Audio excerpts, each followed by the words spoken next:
अगर आप इस बात को लेके कंफ्यूज हैं कि आपको अपनी हायर स्टडीज़ के लिए या मास्टर्स के लिए कनाडा जाना चाहिए, ऑस्ट्रेलिया जाना चाहिए, यूएसए जाना चाहिए, न्यूजीलैंड जाना चाहिए या फिर यूके आना चाहिए, तो ये फिर वीडियो आपके लिए है। आज की वीडियो में हम ये डिस्कस करेंगे कि यूके की एजुकेशन जो है, जो यहाँ अगर आप मास्टर्स करने आते हैं तो इसके प्रोज एंड कॉन्स क्या हैं। आप आते हैं और इसके आपको फ़ायदे क्या होंगे, आपको नुकसान क्या होंगे। तो चंद फ़ायदे, चंद नुकसान जो मैंने खुद एक्सपीरियंस किए हैं, तो वो आज मैं इस वीडियो में आपसे डिस्कस करने वाला हूँ। तो मेरा नाम है शेर अली और इस प्लेटफॉर्म पे मैं यूके वीज़ा स्टडी वीज़ा के हवाले से बात करता हूँ। तो जो पहला फ़ायदा है ना, वो यहाँ पे आपको होने वाला है अगर आप मास्टर्स पे आते हैं या अपनी कोई और हायर एजुकेशन यहाँ पे हासिल करना आते हैं, तो वो ये होगा कि यहाँ आपको वर्ल्ड क्लास जो है ना एजुकेशन मिलेगी। ऐसी एजुकेशन जो पूरी दुनिया में रिकग्नाइज्ड होगी। यहाँ से आपने जो भी डिग्री की होगी ना, मास्टर्स की होगी, कोई डॉक्टरेट की होगी, कोई और जो भी डिग्री आप यहाँ पे की होगी, तो वो वर्ल्ड वाइड रिकग्नाइज्ड होगी। अब मैंने पाकिस्तान से जो डिग्री की है ना, बैचलर्स इन बिजनेस एडमिनिस्ट्रेशन, अब वो यहाँ पे मैं अगर वो अप्लाई करता हूँ ना, तो मुझे कोई नहीं पूछेगा, समझ रहे हैं? तो आप जो यहाँ वाली डिग्री होगी, मैं कहीं भी दुनिया के मुल्क में चला जाऊँ, किसी भी मुल्क में, तो वो एक्सेप्टेबल होगी वहाँ पे। मुझे ये टेंशन नहीं होगी कि यार ये पता नहीं जेन्युइन है या नहीं है, या कोई मुझे रखेगा या नहीं रखेगा। इस पे अपॉर्चुनिटीज़ आपके दुनिया में बहुत ज़्यादा खुल जाती हैं। वो आप भले इधर फोकस होके पढ़ते हैं या फोकस होके नहीं पढ़ते, फिर भी ये आपको डिग्री अच्छी खासी जो है ना आपका करियर बना के दे सकती है, यहाँ की डिग्री। और लेट्स सपोज हमारे पास भी वहाँ जिस तरह प्रोफेसर्स होते हैं यूनिवर्सिटीज़ में, वो काफ़ी सारे ऐसे होते हैं जो इन मुल्कों से, यूके से जो है ना क्या कहते हैं, मास्टर्स वगैरह करके आए होते हैं और पीएचडीज वगैरह करके आए होते हैं, वो हमें वहीं पढ़ा रहे होते हैं, ठीक है। बेसिकली आपको ये ऐसी डिग्री है कि दुनिया में रिकग्नाइज्ड है, तो आपको फ़ायदा होगा इससे। और जो एजुकेशन सिस्टम है यहाँ का, वैसे बेसिकली वो हमसे डिफरेंट है। अब वहाँ पाकिस्तान में तो ये होता है ना, हमारी यूनिवर्सिटीज़ में, कि आपको बुक पकड़ा दी जाती है और आप बस रटे लगा के पेपर वगैरह एग्जाम दे के, ये वो प्रैक्टिकली कुछ भी नहीं होता, ठीक है। अच्छा, यहाँ फिर क्या होता है, यहाँ जब आप क्लास में जाते हैं, प्रोफेसर्स वगैरह आपको मिलते हैं या क्लास फेलोज वगैरह, तो वो बेसिकली आपको प्रोफेसर्स जो है ना पीडीएफ वगैरह स्क्रीन पे आप पढ़ा के आपको टॉपिक दे देते हैं, केस स्टडीज वगैरह दे देते हैं या प्रैक्टिकल क्वेश्चन दे देते हैं, और वो ग्रुप्स बना के दे देते हैं आपको, ठीक है। आप 5 के ग्रुप में आपको डिवाइड कर देगा, 6 के ग्रुप में डिवाइड कर देगा, 10 के ग्रुप में डिवाइड कर देगा, depending on the like capacity of your class. तो वो आप फिर उस पर डिस्कशंस वगैरह करते हो, प्रैक्टिकली चीज़ें करते हो। अब मेरी जिस तरह थी masters in MBA in digital marketing, ठीक है।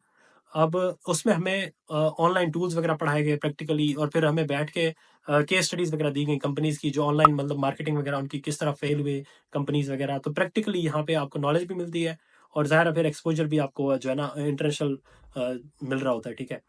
अब ये जो वीडियो है, बेसिकली मैं यूके के इसलिए ये चीज़ें बता रहा हूँ क्योंकि मैं खुद यूके में हूँ। और तो फिर ये कंपैरिजन करके आप खुद ही डिसाइड कर सकते हैं कि आपको किस कंट्री में जाना चाहिए। मुझे बाकी मुल्कों का नहीं आइडिया, क्योंकि मैं वहाँ नहीं रहता। तो मैं आपको यहाँ के फ़ायदे और नुकसान इसलिए बता रहा हूँ। अच्छा, ये हो गया पहला फ़ायदा कि आपको वर्ल्ड क्लास यूनिवर्सिटीज़ में पढ़ने का मौका मिलता है। जो दूसरा फ़ायदा है, वो शॉर्ट स्टडी कोर्सेज़ वगैरह हैं, ठीक है? यहाँ पे 1 साल की मास्टर्स होती है। अब मैं अगर पाकिस्तान में मास्टर्स करूँ तो वो 2 साल की है, ठीक है? अब बैचलर्स 4 साल मैंने बैचलर्स की, ठीक है? और यहाँ पे बैचलर्स 3 साल की है। तो 1 साल यहाँ से भी बच गया और 1 साल मास्टर से भी बच गया। तो शॉर्ट में आपकी डिग्री भी अच्छी हो रही है, वर्ल्ड क्लास हो रही है, और साथ 1 साल आपका बच रहा है। तो ये बड़ा फ़ायदा है। अब वहाँ पाकिस्तान में और इंडिया में, मेरे ख्याल इंडिया में 2 साल का ही होगा मे बी, और बांग्लादेश में, नेपाल में भी। तो 1 साल आपका बच जाता है, और वही एजुकेशन और टॉप क्वालिटी की एजुकेशन आपको मिल जाती है, डिग्री आपके पास आ जाती है।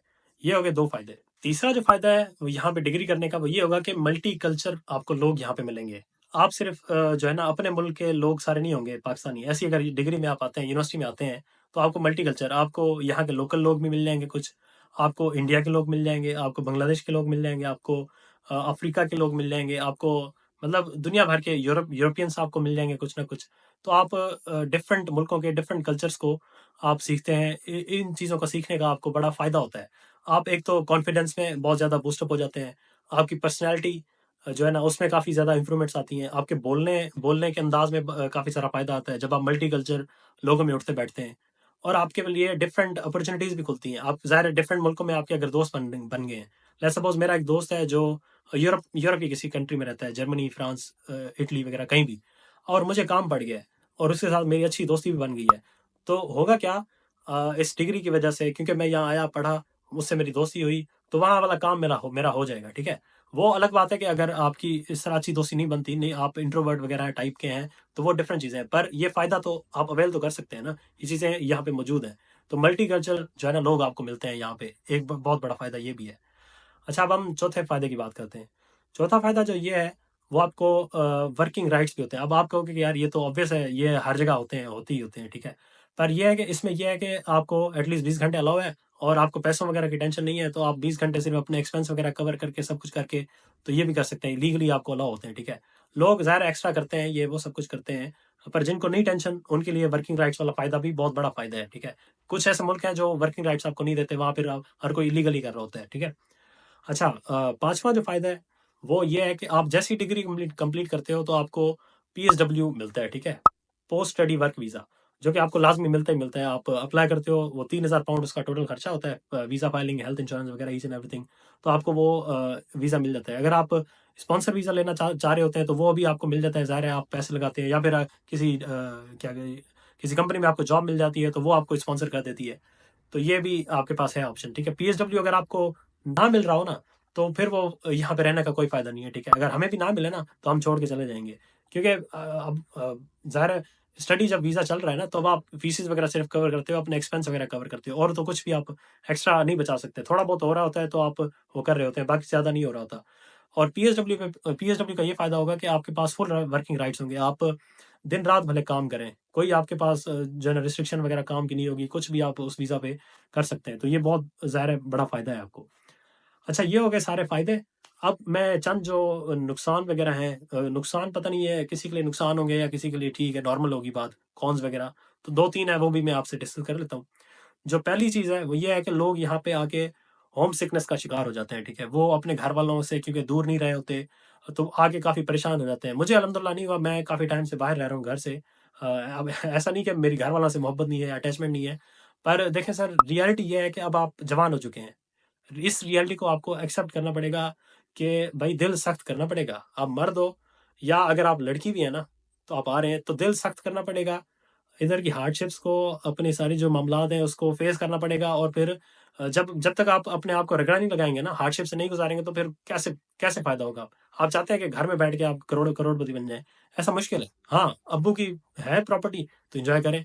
पर फिर भी मैं, अगर है भी ना, तो मैं आपको कहूंगा कि जो सेल्फ मेड होने का जो मजा है ना, जब आप खुद पैसे कमाते हो और खुद पैसे लगाते हो, जब घर वालों को पैसे देते हो, अपने भाई को देते हो, अपनी बहनों को देते हो गिफ्ट्स वगैरह, अपनी पसंद की शादी करते हो, तो जब आप इन चीज़ों पे पैसे लगाते हैं, तो आपको बहुत बड़ा फ़ायदा होता है। आप यकीन करें, खुश हो जाते हैं। तो भाई अपने आप को तैयार करो, अपने आप को सख्त करो और इन चीज़ों से निकलो, ठीक है। ये मैंने होम सिकनेस वाला टॉपिक इसलिए खोला है कि मैं आपसे ये बात कर सकूं कि भाई अपने आप को बस तगड़ा कर लो, अपने आप को सपोर्ट करो, मामला से गुजारो, और जो चाहे फिर करो, ठीक है। क्योंकि भाई देखो, जो अब्बू के पैसों से ना आप अपनी ज़रूरत पूरी कर सकते हैं, ठीक है।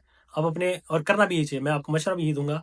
अब हमसे भी ज़ाहिर है, हर कोई इंसान, गलतियां होती हैं, बट अब्बू के पैसों से आप सिर्फ अपनी नीड पूरी करें। बाकी जो आपके शौक है ना, आप खुद जवान है भाई, खुद पूरे करें। आपके आपने बहुत सी अच्छी घड़ी पहननी है, खुद खरीदें। मेहनत करें ना उसके लिए। अच्छे कपड़े पहनने हैं, खुद मेहनत करें, खरीदें। पसंद की शादी करनी है, खुद मेहनत करें। घर वालों को छोड़ें भाई जान, 20-25 साल के हो गए हैं अब आप खुद करें जो आप करना चाह रहे हैं, ठीक है। तो ये पहली चीज़ होती है, जो लोग आके यहाँ पे ना थोड़ा मुश्किल होता है, उन्हें फेस करते हैं होम सिकनेस। अब जो दूसरी बात है वो ये है कि लंदन में आप आते हैं, तो ऑब्वियसली ये थोड़ा बहुत एक्सपेंसिव है, ठीक है। लंदन एक्सपेंसिव है, ज़ाहिर है। आपको रहने के खर्चे, आपके जो एकोमोडेशन के खर्चे हैं, आपके खाने पीने के जो खर्चे हैं, आपके जो ट्रांसपोर्ट के खर्चे हैं, ऑब्वियसली ये थोड़ा महंगा है, ये है। अब बाकियों का मुझे नहीं आइडिया इतना। बर्मिंघम और मैनचेस्टर जो सिटीज़ हैं यहाँ के, इंग्लैंड के, वो कंपैरेटिवली सस्ते हैं, बट ये है चीज़ यहाँ की कि ये थोड़ा महंगा है। ये कॉन्स पे मैं इसलिए डाल रहा हूँ। और जो तीसरा और आखिरी जो मैं इसका थोड़ा वो बताऊंगा, जो कॉन्स है, इसके नुकसान है थोड़ा बहुत, वो ये है कि यहाँ की यूनिवर्सिटीज़ भी बहुत ज़्यादा एक्सपेंसिव है, ठीक है। फीसिस वगैरह ना बहुत ज़्यादा हाई हैं। अब बाकी जो मुल्क हैं उनमें भी होंगी ज़ाहिर है महंगी, बट ये देखें ना, 15-15 हज़ार, 18-18 हज़ार पाउंड जो है ना, फीस बहुत ज़्यादा होती है एक साल में। आप 50% वहाँ से दे के आते हैं, ठीक है। हमारे लिए वहाँ से इसलिए महंगी है क्योंकि वहाँ पाउंड वगैरह का रेट महंगा है। पाकिस्तान में जिस तरह 350, 360 का पाउंड होता है, तो अब वो अगर आप 50% भी देते हैं, तो 25-30 लाख आपकी सिर्फ फीस होती है। और बाकी बाकी के जो 25-30 लाख हैं, वो आपको यहाँ भी आके देने होते हैं। तो ये सारी चीज़ें हैं, जो थोड़े बहुत मतलब हैं, कॉन्स की तरफ मैं डाल रहा हूँ इसको।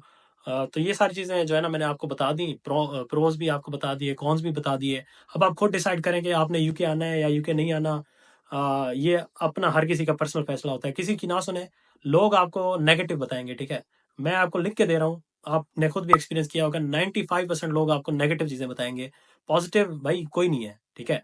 आपके अब्बू, आपके भाई, आपका एक आधा दोस्त जो है ना, वही है आपके जो हैं बस, जो आपके लिए अच्छा सोचते हैं, और वो जो सामने है आपके और पीछे भी सामने, बाकी दुनिया आपके किसी काम की नहीं है। दुनिया आपको गलत चीज़ें ही बताएगी, नेगेटिव बताएगी, कोई खुश नहीं होगा आपकी कामयाबी से। ये मैंने खुद चीज़ें एक्सपीरियंस की हैं। जब तक आप कामयाब खुद नहीं होंगे, तब तक जो है ना उनको कुछ, वो हमेशा ही गलत बातें करते रहेंगे आपकी पीठ पीछे। तो उनको भी जवाब दें, अपने लिए करें। सबसे इम्पोर्टेंट चीज़ है अपने लिए, अपने माँ-बाप के लिए करें, अपने आप को इम्प्रूव करें, ठीक है? खुद फैसला करें और खुद ही आएँ। तो आई होपफुली कि आपको ये जो है ना यूके के लिए ब्रीफ जो है सारी इन्फॉर्मेशन मिली होगी कि आने के क्या फ़ायदे हैं, क्या नुकसान है। तो इंशाल्लाह फिर इसी तरह की और इन्फॉर्मेटिव वीडियोज़ के लिए जो है ना मेरे चैनल को आप सब्सक्राइब कर लें, और फेसबुक पे देख रहे हैं तो फॉलो कर लें। और अगर यूके का स्टडी वीज़ा प्रोसेस आप मुझसे करवाना चाह रहे हैं, तो वो आप मुझसे मेरे इंस्टाग्राम पे और मेरे फेसबुक पे मुझसे रब्ता कर सकते हैं। मेरी टीम आपसे फिर इंशाल्लाह रब्ता करेगी। तो फिर अगली वीडियो में आपसे मुलाकात होगी। तब तक के लिए दुआ में याद रखें। अल्लाह हाफ़िज़।